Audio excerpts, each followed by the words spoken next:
The smell of ozone never leaves this place. Even now, 40 years after I first arrived at listening post RX-7, the sharp electric scent fills my nostrils with every breath, mixing with the metallic tang of recycled air and the faint sulfur that seeps up through the ancient volcanic vents beneath our foundation. My name is Kesarana, and I am the last living operator of this forgotten station at the edge of the Outer Rim, built on an asteroid that doesn't appear on any current star charts maintained by Republic protocols that the Empire never bothered to update and the New Republic never learned existed. I was born on Corellia in 47 BBY, in the industrial districts where the shipyards blocked out the sun and the air tasted like burning metal, even on clear days. My mother worked quality control at a component manufacturer, the kind of job where you spent 12 hours examining circuit boards under magnification until your eyes ached and your fingers cramped. My father had died before I was born, killed in a workplace accident that the company called operator error to avoid paying compensation. My mother never spoke of him except to say he'd had kind eyes and steady hands, and that I had inherited both. We lived in a hab block that groaned and shifted with every passing transport, where thin walls meant you knew all your neighbors' arguments and celebrations, where children played in corridors because the streets below were too dangerous and the parks too distant. I remember the sound of my mother's breathing at night, the way she'd fall asleep sitting upright at our small table, head tilted back, mouth open, exhausted beyond the capacity to even make it to her bunk. I remember counting the cracks in our ceiling, making constellations from water stains, imagining they were maps to worlds where the air was clean and the sky was visible, and people didn't die from preventable accidents that corporations called inevitable. I was 17 when the recruiters came through our district. The Republic Communications Service, not glamorous like the Navy, not heroic like the Jedi, but essential, they promised. The invisible network holding civilization together. They needed operators for listening posts scattered across the galaxy, monitoring distress signals, maintaining relay stations, ensuring no cry for help went unheard. The pay was modest but steady, the conditions isolated but safe, the commitment long-term but honorable. My mother signed the forms with hands that trembled from nerve damage from years of precision work under inadequate lighting. She kissed my forehead and told me to be one of the steady ones, one of the people who kept things working when everything else fell apart. She died 4 months after I shipped out, alone in that hab block, and I didn't learn about it until 6 weeks later when the message finally reached my posting. They gave me 3 days compassionate leave. I spent 2 of them in transit and 1 standing in the municipal crematorium on Corellia, holding a small container of ash and wondering if the person I'd been trying to make proud had ever known I was trying at all. But I'm getting ahead of myself. You must understand what RX-7 was, what it meant to be assigned here. The Listening Post network had been established during the Old Republic's expansion era, centuries before the Clone Wars, when exploration pushed into unknown regions and vessels needed guidance through uncharted space. Hundreds of stations, each positioned at strategic coordinates, each maintaining powerful receivers and transmitters capable of spanning vast distances. Most were automated. Some, like RX-7, required living operators because they sat in zones where subspace anomalies made automated systems unreliable, where human judgment was necessary to distinguish signal from noise. RX-7 was built into a rogue asteroid drifting through a region of space. The astrogation charts labeled unstable, an area where magnetic storms erupted without warning, where radiation spikes could fry electronics, where the barrier between real space and hyperspace grew thin enough that navigation computers went haywire and pilots saw things that couldn't possibly be there. The asteroid itself was old volcanic rock riddled with caves and tunnels, its core long cold but still radiating enough heat to make certain chambers uncomfortable. The station occupied the largest cave system, reinforced and sealed, powered by fusion generators buried deep in the asteroid's heart, shielded by meters of stone and advanced dampening fields. I arrived in 30 BBY with 5 other operators, replacing a crew that had served their 10-year rotation. The outgoing chief operator, a Celestin named Nick Fendo, gave us our orientation with the weary air of someone who'd seen too many eager recruits arrive and too many broken ones depart. He showed us the receivers, massive banks of equipment filling 3 entire chambers, their displays showing thousands of frequency bands, their speakers producing a constant wash of static and interference. He showed us the transmitters capable of punching signals through the subspace distortions. He showed us the living quarters, the hydroponics bay, the maintenance tunnels, the emergency shelters, the escape pods that probably wouldn't work if we ever needed them. And he showed us the archive, a sealed vault containing every transmission RX-7 had ever received and sent, stored on crystalline matrices that could preserve data for millennia. Republic regulation required all listening posts maintain complete archives. In practice, most stations purged their records regularly to save space. But RX-7's first operators had taken the regulation literally, and every subsequent crew had maintained the tradition. 300 years of signals, everything from routine traffic control to desperate distress calls to mundane commercial chatter, all preserved in geological layers of data. "Why?" I'd asked Nick, staring at the archive's endless rows of storage matrices. He'd shrugged, his jowls swaying. "Because someone might need to know someday. Because forgetting is easy and remembering is hard. Because we're out here in the dark listening to the galaxy talk to itself, and maybe that means something." He'd paused, then added quietly, "Or maybe it means nothing, and we're just lonely people, making our isolation feel important. You'll have 10 years to decide." I decided it meant something. I had to, or the isolation would have consumed me. Life at RX-7 followed rigid patterns born of necessity. 3 operators on duty at any given time, monitoring the receivers, ready to relay distress signals or respond to requests for navigational assistance. 2 operators on maintenance rotation, keeping the station's ancient systems functional. 1 operator on rest rotation, sleeping or exercising or trying to maintain sanity in whatever way worked. We rotated through these roles on 8-hour shifts, day after day, week after week, month after month. The other operators on my rotation were a diverse group. Pel Kavash, a human from Alderaan, who'd joined the service to escape her aristocratic family's expectations. Torque Messing, a Rhodian who barely spoke but could repair any system with an intuitive understanding that bordered on prescience. Jessa Meyer, a young human woman from the core who'd never explained why she'd volunteered for the most isolated posting in the service. Dav Turan, an older man covered in scars he never discussed, who had the eyes of someone who'd seen violence up close. And me, the Corellian factory kid who'd thought isolation might be peaceful. It wasn't peaceful. It was silence broken by static, darkness punctuated by status lights, vast stretches of tedium interrupted by moments of desperate intensity when distress signals came through and we had minutes to relay coordinates, dispatch rescue ships, be the invisible thread connecting someone in danger to someone who might save them. I learned to read the static, to distinguish the electromagnetic patterns of stellar interference from the modulated signals of communication. I learned which frequencies carried commercial traffic, which were reserved for military use, which the smugglers favored.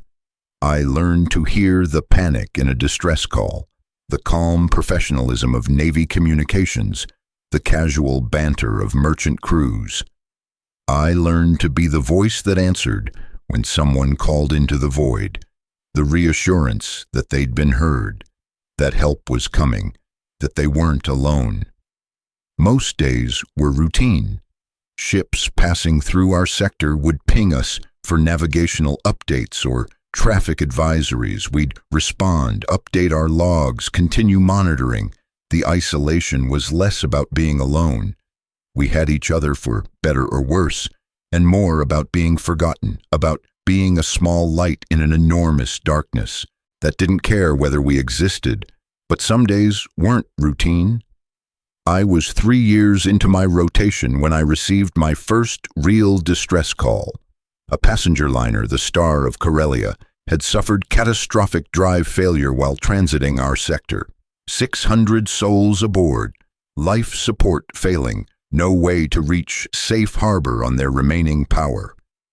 I took the transmission with hands that stayed steady through muscle memory and a voice that projected calm I didn't feel. I relayed their position to Republic Naval Station Gindine, coordinated with nearby commercial vessels that could reach them faster, maintained contact with the Star's captain while she organized evacuation procedures. It took 7 hours. 7 hours of listening to that captain's voice grow more strained, more desperate as life support degraded and people started suffering from oxygen deprivation. 7 hours of hearing children crying in the background, of adults trying to comfort them with lies about how everything would be fine. 7 hours of being the thread connecting them to salvation while praying that thread would hold. The rescue ships arrived with 43 minutes of breathable air remaining. All 600 passengers and crew survived. The Star of Corellia's captain sent a personal message to RX-7, thanking the operator who'd stayed with her through the worst hours of her life, whose voice had kept her focused when panic threatened to overwhelm her training. I kept that message. I kept every message of gratitude we received, storing them in a personal file I told myself I didn't need but couldn't bring myself to delete. They were proof that what we did mattered, that this isolation served a purpose, that the silence we endured was broken often enough by saved lives to justify the cost. That was before the Clone Wars, before everything changed. The war reached us in fragments, delayed transmissions, and military communiques that painted an incomplete picture of a galaxy tearing itself apart. The Jedi Order, once the Republic's guardians, now leading armies of clone soldiers against separatist forces. Worlds seceding, alliances fracturing, battles fought on a scale not seen in 1,000 years. We listened to it all. Encrypted military traffic we weren't supposed to intercept, but couldn't help receiving. News broadcasts describing victories and defeats. Distress calls from civilian vessels caught in combat zones. The other operators had different reactions. Pell wanted to leave, to return to Alderaan, and help however she could. Torque withdrew further into himself, speaking even less, spending every free moment maintaining equipment that didn't need maintenance. Jessa became obsessed with cataloging everything, storing every transmission in the archive with meticulous precision, as if creating a perfect record could somehow make sense of the chaos. Dav, the scarred veteran, just looked resigned, like he'd known this was coming all along. I kept working. I kept answering calls. I kept being the voice in the darkness, telling people they'd been heard, help was coming, hold on just a little longer. But the calls changed. More distress signals, more ships fleeing combat, more transmissions that cut off mid-sentence and never resumed. More coordinates we relayed to rescue services that were overwhelmed, understaffed, unable to respond. More voices calling into the void and receiving only acknowledgement, not salvation. I started having nightmares.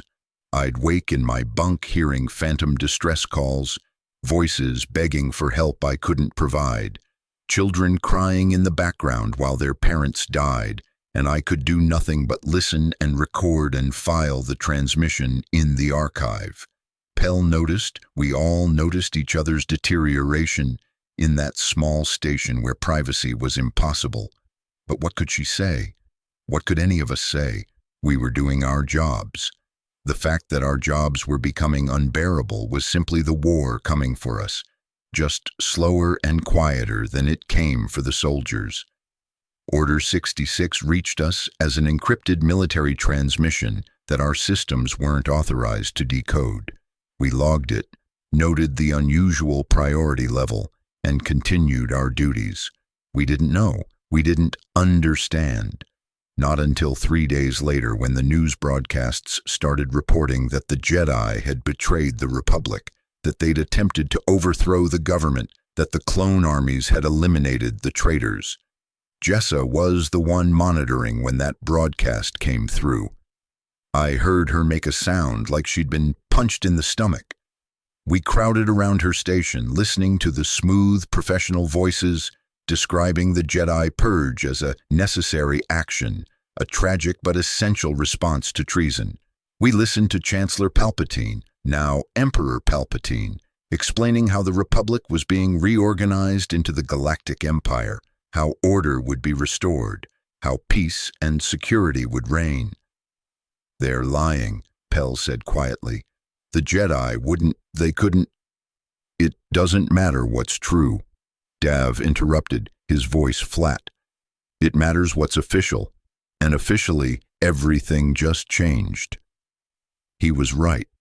Over the following weeks, we watched the Empire solidify its control through the transmissions we monitored, Republic protocols being replaced by Imperial regulations, ships being stopped and searched, communication frequencies being restricted, the free flow of information we'd always taken for granted becoming controlled, monitored, censored, and the distress calls continued.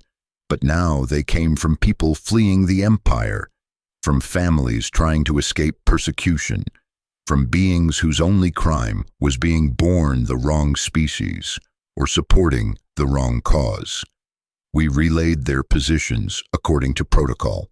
We dispatched Imperial response vessels. We followed orders. We helped the Empire hunt people. The first time I understood what we were doing, truly understood, was when I received a distress call from a family of Wookiees whose transport had been damaged fleeing Kashyyyk. They were desperate. Their child was injured. They needed medical assistance.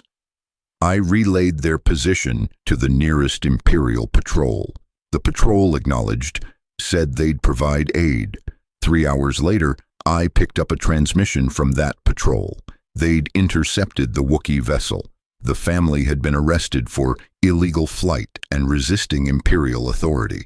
They were being transported to a detention facility for processing and assignment to labor camps. The child's injury was noted as non-life-threatening and would be treated at the facility. I sat at my console and felt something break inside me, something that had held together through years of isolation and the strain of the war and the nightmare of Order 66. I had followed protocol, I had done my duty, and I had sentenced a family to slavery.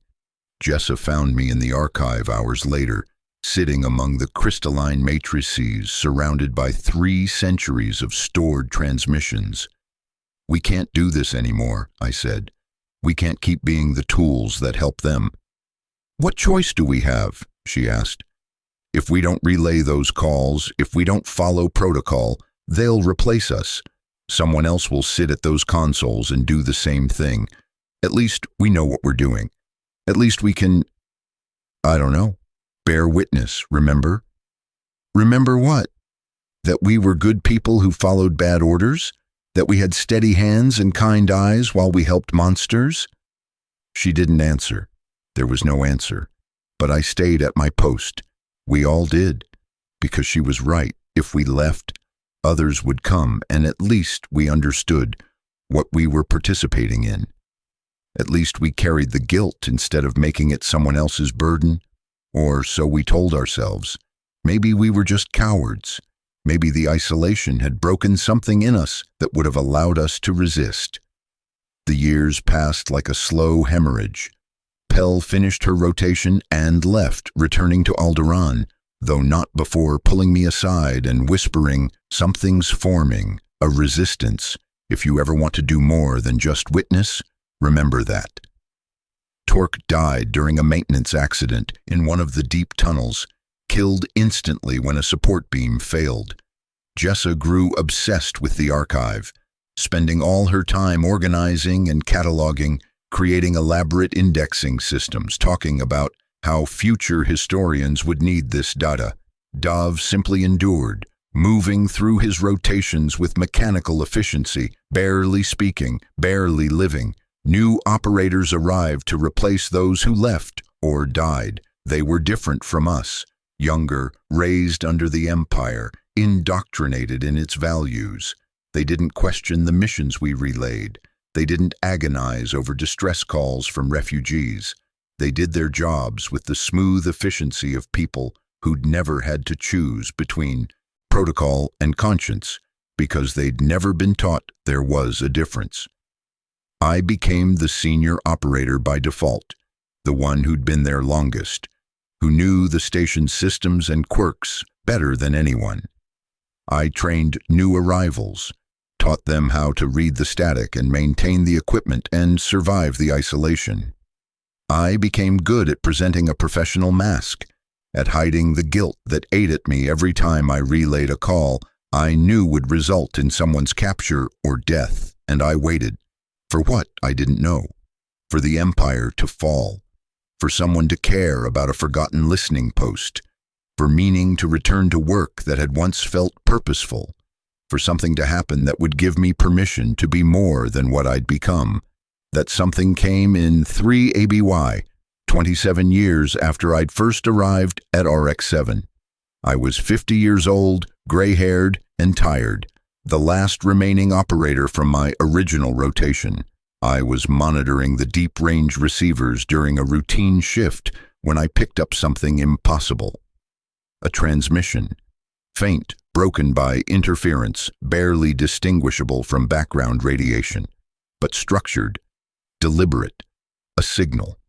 From a frequency that hadn't been used in over 300 years.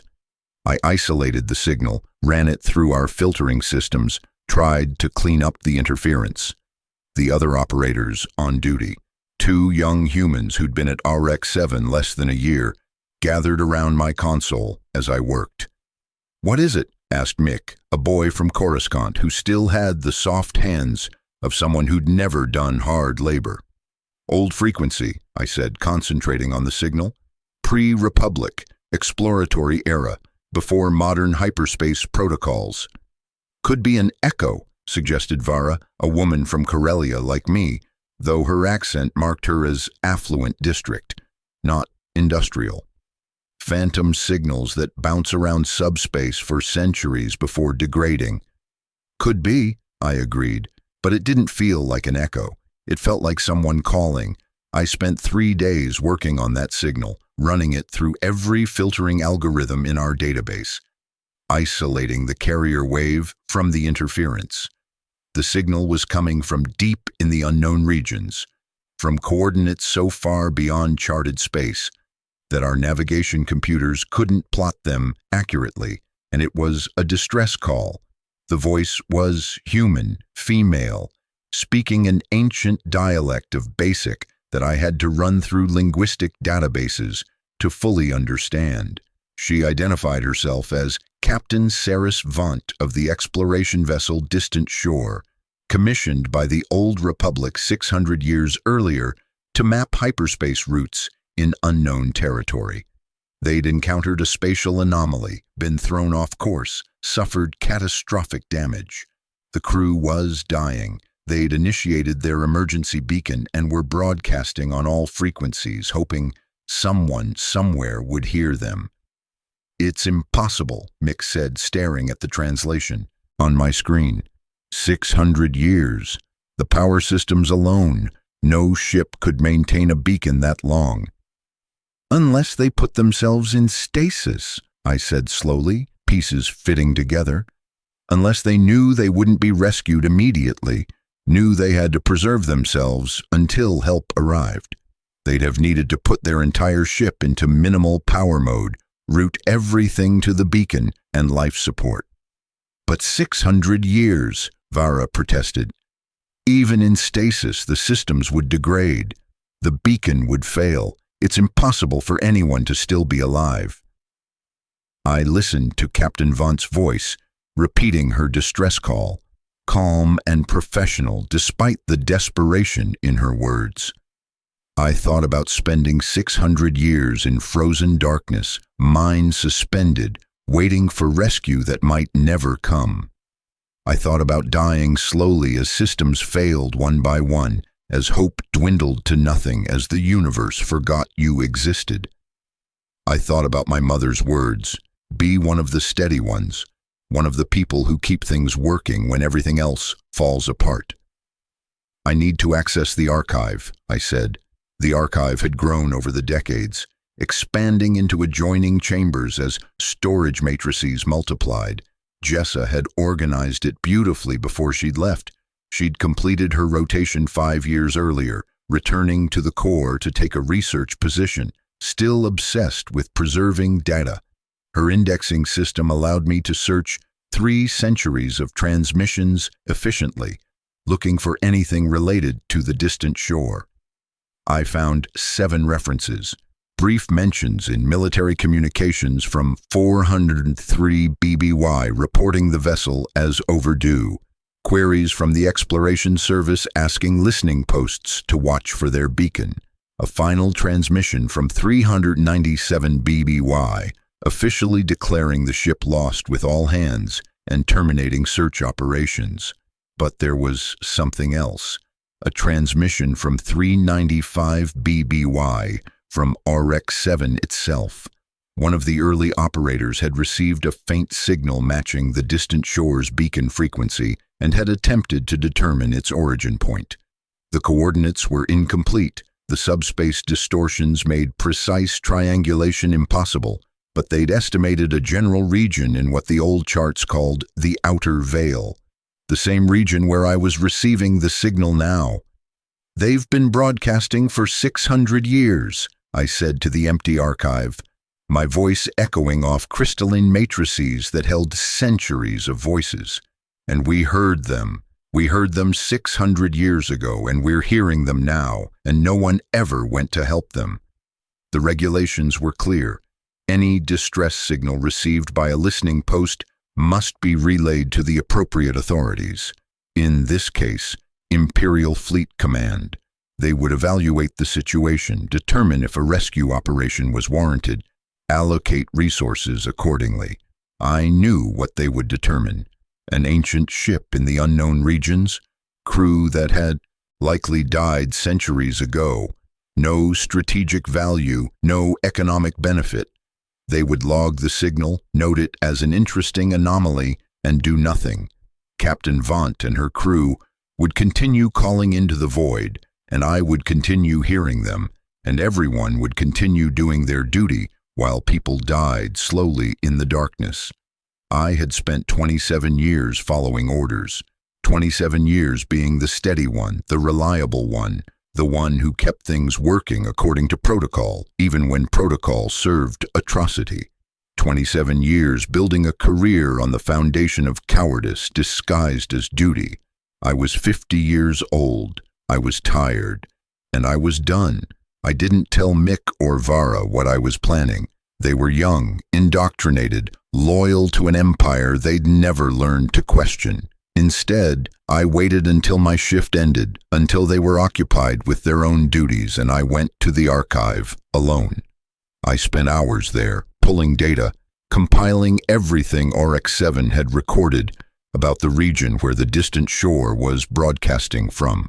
Old survey data from pre-imperial exploration missions, reports of spatial anomalies, navigational hazards, hyperspace routes that approached the area before veering away. I built a picture of the territory, found possible approach vectors, calculated what a rescue mission would require. Then I composed a transmission, not to Imperial Fleet Command, but to a frequency Pell had given me before she left, years earlier. A Rebel Alliance frequency that might not even be monitored anymore, that might be compromised or abandoned, or pure fantasy born of nostalgia for the woman I'd been before the Empire broke me. I told them about the distant shore. I gave them the coordinates, the navigational data, everything I'd compiled. I told them that 600 years ago, the Republic had sent explorers into the unknown and then abandoned them when rescue became inconvenient. I told them that the Empire would do the same, would let those people die because their lives had no strategic value. I told them that maybe if they wanted to prove they were better than the Empire, if they wanted to demonstrate that the rebellion fought for principles and not just power, they could do what the Republic and the Empire both refused to do. They could answer the call.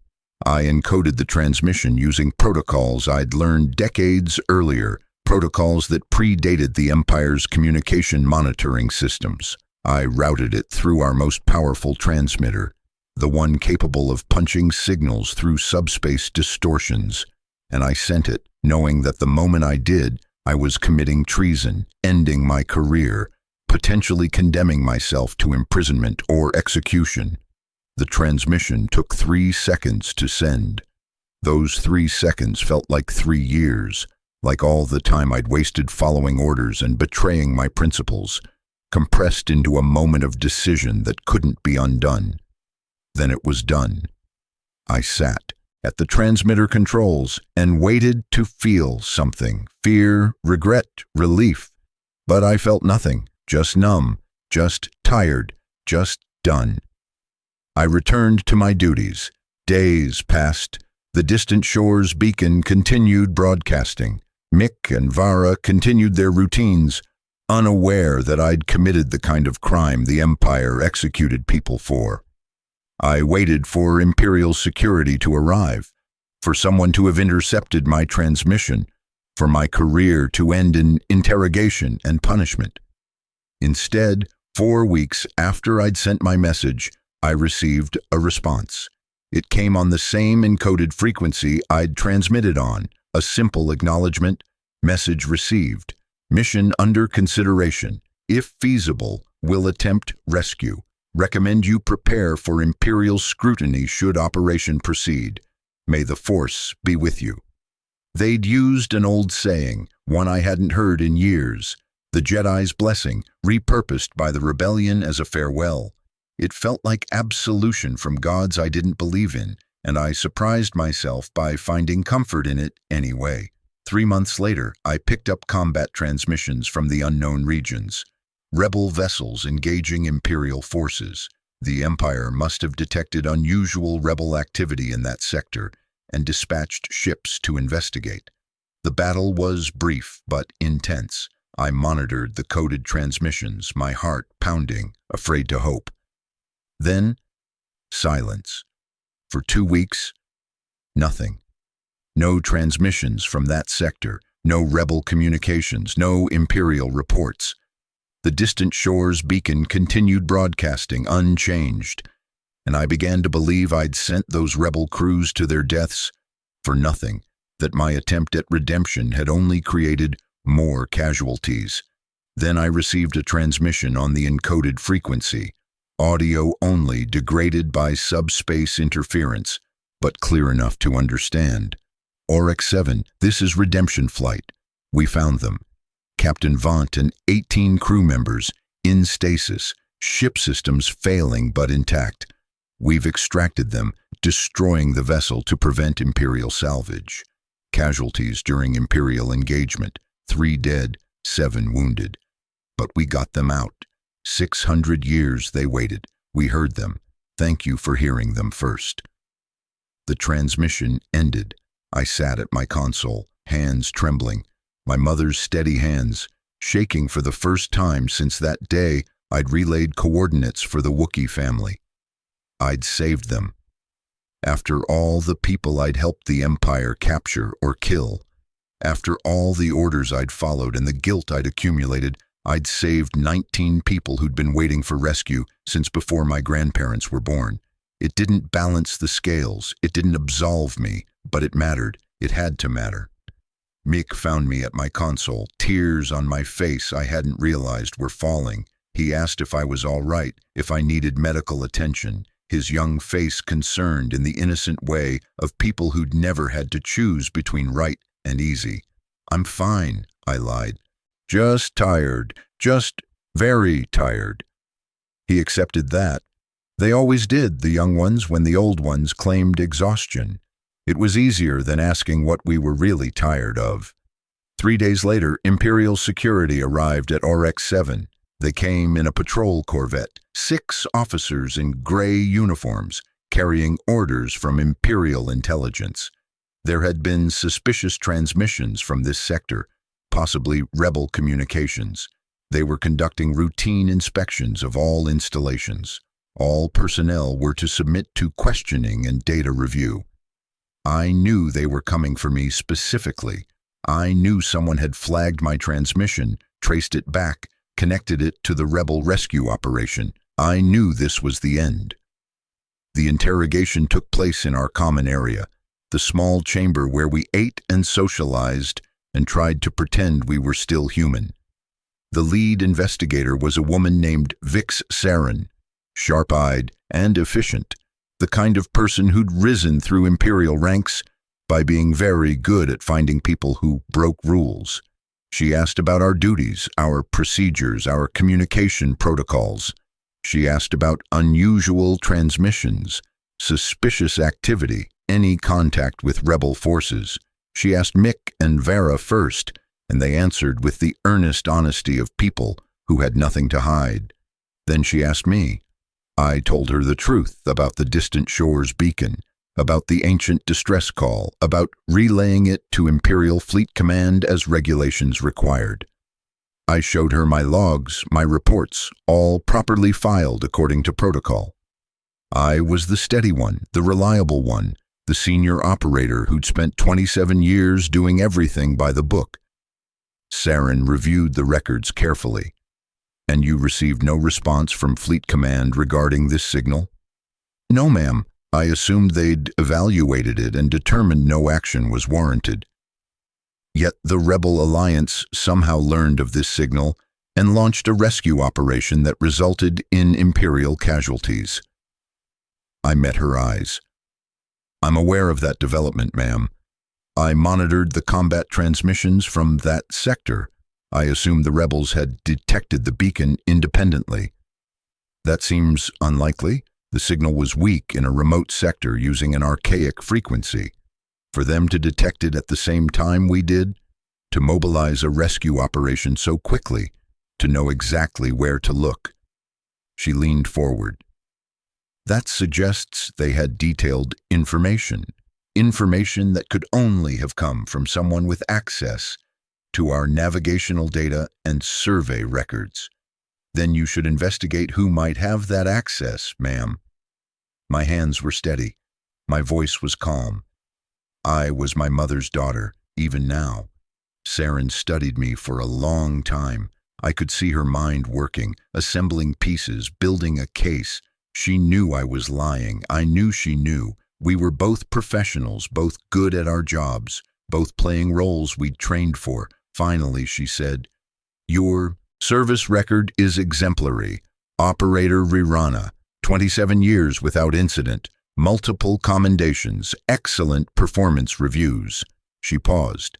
"It would be unfortunate if a career like that were to be tarnished by unsubstantiated suspicions." I understood what she was offering. The Empire had already lost the distant shore to the rebels, already suffered casualties in the engagement. Prosecuting me wouldn't recover their losses or advance their interests. But if they could close this investigation with no treasonous operators found, no security breaches confirmed, they could avoid the embarrassment of admitting a 27-year veteran had betrayed them. "I appreciate your confidence in my service, ma'am. See that my confidence isn't misplaced." She stood, gathered her data pads. We'll be conducting random communication audits of this facility going forward. Any future suspicious activity will be investigated thoroughly. Am I understood?" "Yes, ma'am." She left with her team. I remained at RX-7. The investigation officially concluded with no evidence of rebel collaboration. My service record remained unblemished. Everything returned to normal. Except I had changed. Something had broken in me during that interrogation, or maybe something had finally repaired itself.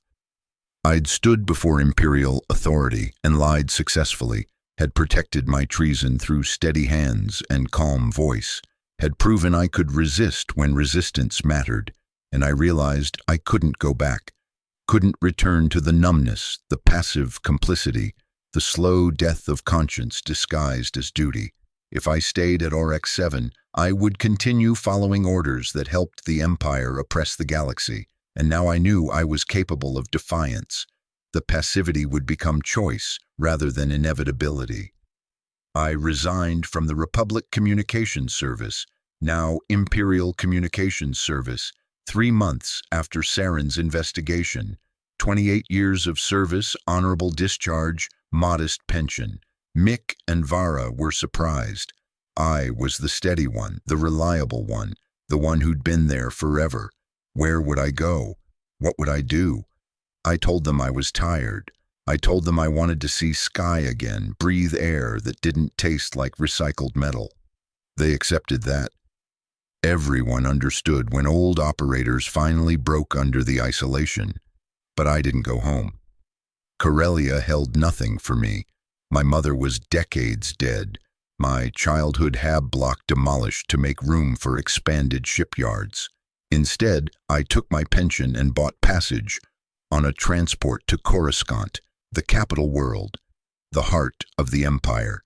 And there, in a cantina in the lower levels where Imperial surveillance was sparse, I met a contact whose name I never learned, who asked me questions about listening post protocols and communication security and the best ways to hide transmissions in static. I told them everything I knew. Every vulnerability in Imperial communication, networks, every gap in their monitoring coverage, every way a clever operator could send messages the Empire would never detect. I became a consultant for the rebellion, not a fighter. I was too old, too tired, too broken by decades of isolation. But I could teach their communication officers tricks I'd learned over 28 years. I could help them build listening posts that mimicked Imperial installations. I could train their operators to sound like Imperial personnel, to forge authentication codes, to move invisible through the Empire's communication infrastructure. I was useful. I was finally helping rather than harming. It wasn't redemption. The scale of my complicity couldn't be balanced by any amount of resistance. But it was something. It was better than passive witnessing. The war continued. I heard about Yavin, about Hoth, about Endor. I heard about the Death Star's destruction twice. I heard about the Emperor's death and the Empire's fragmentation. I heard the galaxy change while I sat in safe houses and training facilities teaching Rebel, then New Republic, communication officers their craft. And then, in 12 ABY, I received a message. It came through New Republic intelligence channels, forwarded to me specifically. It was audio only, slightly accented basic, a woman's voice I didn't immediately recognize. "Operator Rirana, this is Saris Vaunt. I understand you were the one who heard our beacon, who ensured someone came for us. I've spent the past years recovering from stasis, learning to live in a galaxy 6 centuries beyond my time, trying to understand what I'm meant to do now that the Republic I served is gone. I'm told you might understand that feeling, the displacement, the guilt over time lost, the struggle to find purpose when everything you knew has changed. I wanted to thank you, and to tell you that those of us you saved are trying to do what you did. Answer calls from the past, help people who've been waiting too long, Be the ones who keep things working when everything else falls apart. If you'd like to join us, we're establishing an independent search and rescue service. We could use someone with steady hands. Please consider it. I listened to that message 7 times. Then I composed a response, just 2 words. I'll come. I'm 62 years old now. I work with Captain Vont's rescue service, operating from a small station on the Outer Rim, coordinating search and rescue operations for vessels in distress. We're independent, not imperial, not New Republic, just people who believe no distress call should go unanswered. We're funded by donations and grateful survivors, and occasionally by governments who want deniability for politically sensitive rescues. I train new operators. I teach them the old skills, the ones I learned on RX-7. I teach them to read static, to distinguish signal from noise, to hear the panic in someone's voice and respond with calm competence. I teach them that their job is to be the thread connecting people in danger to people who might save them, and that thread must never break. And sometimes when the station is quiet and I'm alone at the monitoring console, I think about RX-7, about the archive with its 3 centuries of stored transmissions, its geological layers of voices calling out and being heard.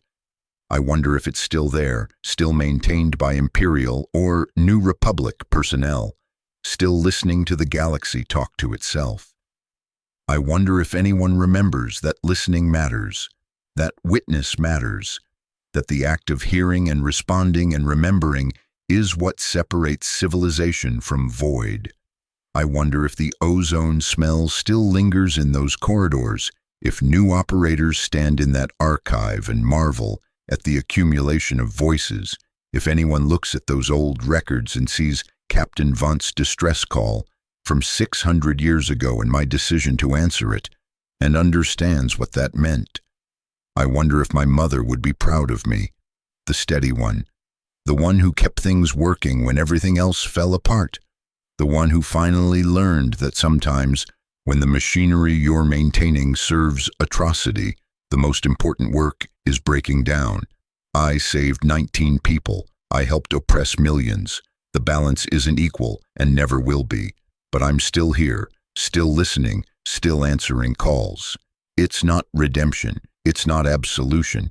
It's just choice, made every day to hear the voices in the darkness and respond, to be the thread that connects rather than isolates, to remember that every distress call comes from a person whose life matters. The work continues, the calls keep coming, and I keep answering with steady hands and tired eyes until someone relieves me or I die at my post, or the galaxy finally learns to stop calling out in pain. The truth. I was not brave. I was complicit in evil for decades before I finally resisted. I tell myself I was trapped by duty, by isolation, by the slow corruption that makes atrocity routine. But I chose every day to remain complicit.